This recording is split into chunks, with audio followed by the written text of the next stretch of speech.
வணக்கம் அன்பு தோழர்களே. எந்த ஒரு தலைவரை எடுத்துக்கிட்டாலும் இவர் நல்ல தலைவர் அப்படின்னு சொல்ற ஒரு கூட்டம் இருக்கதான் செய்யும். அதே மாதிரி இவர் நல்ல தலைவர் இல்லை அப்படின்னு அவர் நெகட்டிவையும் அவர் மேல கிரிட்டிசைசத்தையும் வைக்கக்கூடிய எதிர்த்தரப்புகள் இருக்கதான் செய்யும். இது உலக அளவுல சகஜமான ஒரு விஷயம் தான்.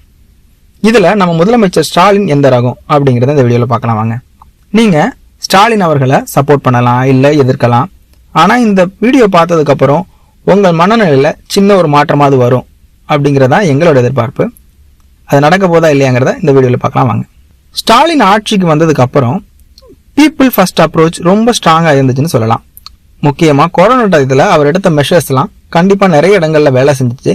முக்கியமா ஆக்சிஜன் சம்பந்தமா அவர் எடுத்த முடிவுகள் நிறைய இடங்கள்ல பலனை கொடுத்துச்சு அப்படின்னு சொல்லலாம். எஜுகேஷன் வெல்ஃபேர் ஸ்கீம்ல ஸ்டூடெண்ட்ஸ்க்காக நிறைய திட்டங்களை கொண்டு வந்தார். ஃப்ரீ பஸ் ஃபார் உமன் அப்படிங்கிற மாதிரி பெண்களுக்காக இலவச டிக்கெட்டுகளை அறிமுகப்படுத்தினார் ஸ்டாலின் அவர்கள். அது மட்டும் இல்லாம புதுமை பெண் ஸ்கீம் நிறைய மிடில் கிளாஸ் லெவல்லையும் புவர் லெவல்லையும் சப்போர்ட்டை கொடுத்துச்சு அவருக்கு. இது சமூகத்தின் மேல அவருக்கு இருந்த ஈடுபாடை காட்டிச்சு இந்த ஸ்கீம்கள்லாம். அது மட்டும் இல்லாம அவர் ஈஸியா அக்சசபிள் சிஎம்மா இருந்தார் அப்படின்னு நிறைய இடங்கள்ல கருத்துக்கள் நிலவிச்சு. அது நிறைய இடங்கள்ல இந்த எலெக்ஷன் டயத்திலையும் எதிரொலிச்சுன்னு சொல்லலாம். அது மட்டும் இல்லாம சிஎம் செல் அப்படின்னு ஒரு ஸ்கீமை உருவாக்கி அதை ஸ்ட்ராங்கா ஒர்க் பண்ண வச்சாரு முதலமைச்சர் ஸ்டாலின் அவர்கள். சென்னை டெவலப்மெண்ட், ஐடி growth, முதலீடுகளை அட்ராக்ட் பண்றதுல பெரிய கவனம் செலுத்தி அதுல பெரிய அளவுல வெற்றியும் பெற்றார் முதலமைச்சர் அவர்கள் இந்த ஆட்சியில சொல்லலாம்.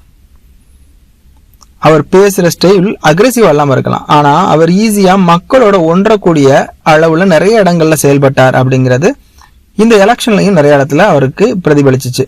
இதனால இதெல்லாம் அவருக்கு பாசிட்டிவ் சைடுன்னு சொல்லலாம் கண்டிப்பா. ஆனா எல்லாத்துக்கும் எதிர்ப்பு இருக்கதான் செய்யும், கிரிட்டிசிசம் கூட இருக்கதான் செய்யும். அதுதான் டெமோக்ரஸிங்கிறது நம்ம எல்லாருக்கும் தெரியும். ஆனா நீங்க என்ன நினைக்கிறீங்க? எம்.கே. ஸ்டாலின் அவர்கள் சிறந்த லீடரா இல்ல இது ஓவர் ரேட்டடா? இதை கண்டிப்பா நீங்க கமெண்ட்ல சொன்னீங்கன்னா நானும் தெரிஞ்சுக்குவேன். இதை பாக்குறவங்களும் அதை கன்சிடர் பண்ணுவாங்கன்னு நான் நம்புறேன். தொடர்ந்து இது போன்ற வீடியோக்கள் பார்க்க நம்ம சேனலை சப்ஸ்கிரைப் பண்ணி சப்போர்ட் பண்ணுங்க. நன்றி என்பது தோழர்களே.